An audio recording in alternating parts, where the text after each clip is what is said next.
እዛኔ ማለት ነው ኢየሱስ ክርስቶስ በምድር ላይ ሲያስተምር ሙስሊም ነበር ማለት ነው።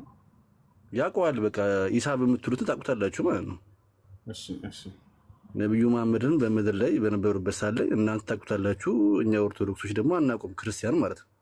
እሺ። ለዚህ ነው ካንተ የምፈልገው ምንድነው የሁለቱን ንጽጽር በምድር ላይ በነበሩበት ሰዓት ላይ ጌታችን መድኃኒታችን ኢየሱስ ክርስቶስ የበረበረበት ወቅት የነበረውና ነብዩ መሐመድ የነበሩበትን የሁለቱን ንጽጽር ብቻ እንድትሰራልን እንፈልጋለን። ምክንያቱም ሁለቱም በምድር ላይ ተመላልሰው እናንተ ታውቁታላችሁ፣ እኛ ደግሞ ንጽጽር ስራ ብትለን እኛ ኦርቶዶክስ አናውቃቸው ነብዩን የጌታችን መድኃኒታችን ኢየሱስ ክርስቶስ ብቻ ነው የምናውቀው። ገባህ አይደል? ለዚህ ሁለቱን ንጽጽር አድርገህ የምትሰራልን ቪዲዮ ወይ ደግሞ የምትሰራልን የምታስረዳን ነገር ካለ እሱን ለመስማት ያህል ነው፣ ለሁላችንም ለመፍረስ ስለሚመቸን ማለት ነው። ጥሩ ጥያቄ። ብዙ ጊዜ በነብዩ መሐመድ የሚነሱ ጥያቄዎችን በምንሰማበት ሰዓት ላይ አንዳንዴ እንደ ሰውኛ የምንፈርዳቸው ነገሮች አሉ። ለምሳሌ አሁን በአንድ ሌሊት ይሄን ያህል ግንኙነት አደረጉ ሲባል እንደ ሰውኛ ስታስበው ይሆናል አይሆንም የሚለውን ነገሮች ያው እንደ ሰውኛ ትፈርዳለህ። ለዚህ አሁን በሁለቱም ደግሞ ያለውን እንደ ሰውኛ እኛ ተገነዛዝብን እንድናስብ እንድንፈርድ እስቲ ያለውን ነገር ንጽጽር እንድትሰራልን ነው። አመሰግናለሁ። እናከብራለን። በጣም ጥሩ። እንግዲህ ሁለቱም መሲሁ የድንግል ማርያም ልጅ እንዲሁም ነብዩ መሐመድ ሰለላሁ ዐለይሂ ወሰለም ሁለቱም ከአምላክ ዘንድ የተላኩ ነብያት ናቸው። እንዳለፉ ነብያቶች አላህ ሱብሓነሁ ወተዓላ መልመሲሑ ብን መርየም ኢላ ረሱሉን ቀድ ኸለት ሚን ቀብሊሂ ሩሱል ይላል። የማርያም ልጅ መሲሁ ከእርሱ በፊት እንዳለፉ መልእክተኞች አንድ መልእክተኛ እንጂ ሌላ አይደለም ይለናል። ስለ ነቢዩ ሙሐመድ ሰለላሁ ዐለይሂ ወሰለም ምን ይላል? ወማ ሙሐመዱን ኢላ ረሱሉን ቀድ ኸለት ሚን ቀብሊሂ ሩሱል። ሙሐመድ ማለት ልክ ከእርሱ በፊት እንዳለፉ መልእክተኞች አንድ መልእክተኛ ነው ይላል። በአንድ ቃል ይገልጻቸዋል። ሁለቱም ለአንድ ዓላማ የተላኩ ነብያት ናቸው። ገብቷቸዋል አይደል? እርሱም ምንድነው? ያን የላካቸውን አንድና ብቸኛ የሆነውን አምላክ እንዲያስመልኩ ለሰው ዘር። ያ አንድ አምላክ በአንድነቱ ላይ ሶስትነት የሌለበት ብዜት የለውም፣ አንድ ብቻ ነው። መሲሁ ከመሲሁም የነቢዩ ሙሐመድ ሰለላሁ ዐለይሂ ወሰለም ትምህርት እያንዳንዳቸውን እያነሳሁ ላስረዳቸው። መሲሁን አስተማሪ በዚህ ጉዳይ ላይ ከተባለ ወኢነ አላህ ረቢ ወረብኩም ፈዕቡዱሁ ሃዛ ሲራጡን ሙስተቂም። ነቢ ሰለላሁ ዐለይሂ ወሰለም ምን አሉ? ሐዲስ ላይ ሲናገሩ ያ ቀውም ቁሉ ላኢላሃ ኢለላህ ቱፍሊሑ። መሲሁ ምን አለ? የእኔም የእናንተም ጌታ እርሱ አንድና ብቸኛ የሆነው አላህ ነው፣ ከእርሱ በስተቀር ሌላን አታምልኩ፣ እርሱንም በብቸኝነት ተገዙት ይላል። ይህ ነው ቀጥተኛው መንገድ አለ። ነቢ ሰለላሁ ዐለይሂ ወሰለም ምን አሉ? ህዝቦቼ ሆይ ከአንዱ ከአላህ በስተቀር በእውነት የሚመለክ ሌላ አምላክ የለም ብላችሁ ትድናላችሁም እያሉ ያስተምራሉ። ያችሁ አስተምሮታቸው ያ ነው። አንድ አይነት አስተምሮ ነው ያላቸው። ሁለታቸውም ወደዚያ ወደ አንድ አምላክ የተጣሩ ናቸው።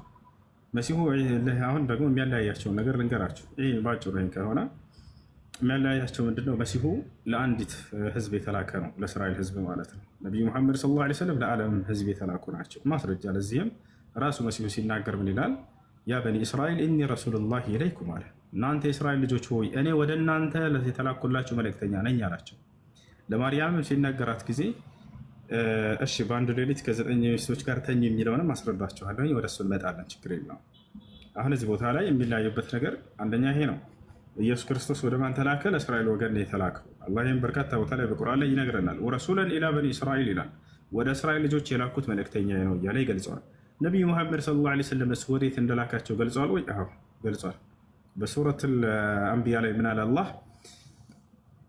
ወማ አርሰልናከ ኢላ ረሕመተን ሊልዓለሚን፣ ለዓለማት ህዝብ ነው የላከው እያለ ቃል በቃል ይገልጽላቸዋል። በሌላ ቦታ ላይ ምን አለ? በሱረቱል አዕራፍ ላይ ቁል ያ አዩሃ ናስ ኢኒ ረሱሉላሂ ኢለይኩም ጀሚዓን፣ ሙሐመድ ሆይ አጠቃላይ ለሰዎች ለእናንተ የተላኩት በላቸው ይላል። በሱረቱ ሰብእ ላይ አላህ ሱብሓነሁ ወተዓላ ምን ይላል? ወማ አርሰልናከ ኢላ ካፈተን ሊናስ፣ አጠቃላይ ለሰዎች ሁሉ ነው የላኩህ እያለ ይገልጽላቸዋል ማለት ነው። ይህ ነው። ሌላ ነገር ተአምራት በሚለው ደግሞ እንምጣ። መሲሁም ተአምራት ተሰጥቷል። ነቢዩ ሙሐመድ ሰለላሁ ዐለይሂ ወሰለም ተአምራትን ተሰጥተዋል። ለአንዱ የተሰጠው ተአምር ለሌላው ላይሰጥ ይችላል። ይህ መበላለጫ ሚዛን ነው ወይ? ይህ አይደለም። መሲሁ ለምሳሌ ሙታንን የማስነሳት ተአምር ተሰጥቷል። አዎ ያስነሳ ነበር ሙታንን። ልክ እንዲሁ ማየት የተሳናቸውን ይፈውስ ነበር። አዎ ይፈውስ ነበር። ለምጽ ያለባቸውን ይፈውስ ነበር። በመዳበስ እንደዚህ ይፈውሳቸዋል። ለምጽ ያለበት ሰው ከመጣ ቢስሚላህ በአላህ ፍቃድ ብሎ ይፈውሰዋል። ያንን ሰው ሲዳብሰው ጊዜ ይፈውሳል። ልክ እንዲሁ መናገር የማይችሉ አፈድዳዎችን ከእናት ወር ሲጀመር መናገር የማይችልን ይፈውስ ነበር። እነዚህን ሌላ በርካታ ተአምራትን ተሰጥቷል መሲሁ። ለዚህም ማስረጃ ስለ መሲሁ የተነገረው ተአምር በሱራ አሊ ዕምራን ላይ እና በሱራ ማኢዳ ላይ ታገኙታላችሁ። ምን ይላል? በሱራ አሊ ዕምራን ላይ አላህ ሱብሓነሁ ወተዓላ ሲናገር ورسولا إلى بني إسرائيل أني قد جئتكم بآية من ربكم أني أخلق لكم من الطين كهيئة الطير فأنفخ فيه فيكون طيرا بإذن الله وأبرئ الأكمه والأبرص وأحيي الموتى بإذن الله وأنبئكم بما تأكلون وما تدخرون في بيوتكم إن في ذلك لآية لكم كنتم በዚህ ላይ በጣም በርካታ ተአምራትን ይሰራ እንደነበር መሲሁ ተገልጿል። አንደኛ የመጀመሪያ የተገለጸው ምንድነው? ከጭቃ የወፍ ቅርጽ ይሰራና እፍ ይላታል። ወዲያውም በአላህ ፍቃድ በራሪ ትሆናለች። የእርሱ ድርሻ ምንድነው? ከጭቃ የወፍ ቅርጽ መቅረጽ፣ ከዚያም እፍ ማለት። አይናቸው ያየ እነዚህ ሰዎች አላህ ሱብሓነሁ ወተዓላ በራሪ ወፍ ያደርግለታል። ወዲያው ስትበር ይመለከታሉ። ፈተኩኑ ጠይረን ቢኢዝኒላህ አላቸው መሲሁ። በአላህም ፍቃድ በራሪ ወፍ ትሆናለች አለ። ያቸው አንደኛው ይሄ ነው። ሁለተኛው ምንድነው? መስማት የተሳናቸውን ሰዎች ይፈውሳል። ማየት የተሳናቸውን ሰዎች ልክ እንዲሁ ሙታኖችን ያስነሳል። ሌላው እዚያው ጋር ከተገለጸ ተአምር ወኡነቢኡኩም ቢማ ተእኩሉን አላቸው ለህዝቦቹ። አሁን ሄዳችሁ ምን እንደምትበሉ ነግራችኋለሁ ይላችኋል። እዚህ እያወሩት መሲሁን እነዚህ የሚያወሩት ሰዎች ቤታቸው ሄደው ምሳቸውን ምን እንደሚበሉ ያውቃል፣ ሊነግራቸው ነበር። ይሄን አላህ ሰውቆታል። ቦታቸዋል። ለእርሱ ብቻ ነው ወይ ተአምር? ለሌሎችም ተሰጥቷል። ነቢያችን ሰለላሁ ዐለይሂ ወሰለም የሩቅን እውቀት አላህ ሱብሓነሁ ወተዓላ ያሳውቃቸው ነበር። ይሄን አላህ በቁርአን ላይ ዓሊሙል ገይቢ ፈላ ዩዝሂሩ ዐላ ገይቢሂ አሐዳ ይላል። የሩቅ አዋቂ ነኝ የሩቅ እውቀቴን ለማንም አላሳውቅም ካለ በኋላ ኢላ መን ኢርተዳ ሚን ረሱል ይላል። ከመልእክተኞቼ የመረጥኩት ሲቀር እያለ ይናገራል። ለመልእክተኞቹ ለነቢያቶቹ ያሳውቃቸው ነበር። ዩሱፍ ይህን ተአምር ተሰጥቶ ነበር። ዩሱፍ ዐለይሂ ሰላም በእስር ቤት በገባ ጊዜ ምን እንደሚበሉ እንደሚነግራቸው ይገልጻል። ምን ይላል? ቃለ ላ የእቲኩማ ጣዓሙን ቱርዘቃኒሂ ኢላ ነበእትኩማ ቢተእዊሊሂ ይላቸዋል። ዩሱፍ እስር ቤት ውስጥ ላሉት ሰዎች አሁን የሚመጣላችሁን እንድትበሉ የሚመጣላችሁን ምግብ ሳይመጣ በፊት እነግራችኋለሁ ይላቸዋል። ምን እንደሚበሉ እዚያው ቁጭ ብሎ ተአምር ያሳያቸው ይነግራቸው ነበር። አሁን የሚመጣው ምግብ እንዲህ ነው ይላቸዋል። ያ ምግብ ልክ ሲመጣ ጊዜ ባለው መሰረት ይመጣል። ይህን ተአምራትን በሲሁ ያደርግ ነበር። ታቸዋል እና ይህ ነው።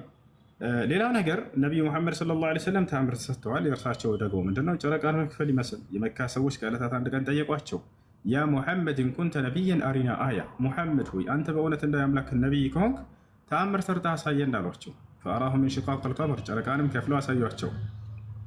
ይሄ ነው ለጥቂት ሰው የሚበቃን ምግብ ለብዙ ሰው እንዲበረክት ማድረግ። ልክ እንዲሁ ከጣታቸው መካከል ውሃ እንዲፈልቅ ማድረግ። ልክ እንዲሁ ሌላው ተአምራዊ ጉዞ ያደረጉት ከመካ እስከ ኢየሩሳሌም ድረስ ወይም እስከ ቤተል መቅደስ በአንድ ሌሊት፣ በዛቸው ሌሊት ሰባቱን ሰማያት አድርገው መሄዳቸው አድርገው ነበር ነብዩ ሰለላሁ ዐለይሂ ወሰለም።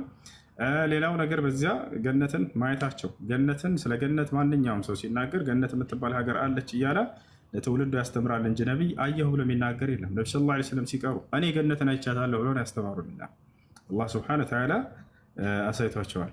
ሌላው ቀደምት ነቢያትን እንዳለ ማግኘታቸው አላህ አስነሳላቸው። ሁሉንም ነቢያት አግኝተዋቸዋል። እነ አብርሃም፣ እነ ኢስሐቅ፣ እነ ያዕቆብ፣ እነ ዩሱፍ፣ እነ ሙሳ ሁሉንም እንዳለ መሲሁን ሁሉ እንዳገኙት ቃል በቃል ማስረጃ አለ። እነዚህ ነቢያቶችን አምላክ አላህ ሱብሓነሁ ወተዓላ አገናኝቷቸዋል። ሌላው ከአምላክ ጋር ቃል በቃል መነጋገራቸው። ይህን ተአምር አምላክ ያደረገ የሰጠው ለማን ነበር? ለሙሴ ነበር። ልክ እንዲሁ ለአዳም ሙሴ እንዳናገረው አምላክን ሁላችን የምናምንበት ነገር ነው።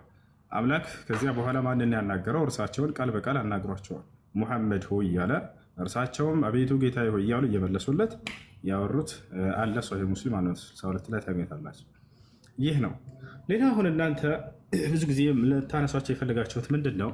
ከትዳር ጋር በተያያዘ ህግና ስርዓትና ስለሚነጅሱና ስለማይነጅሱ ነገራቶች ከሰው ልጆች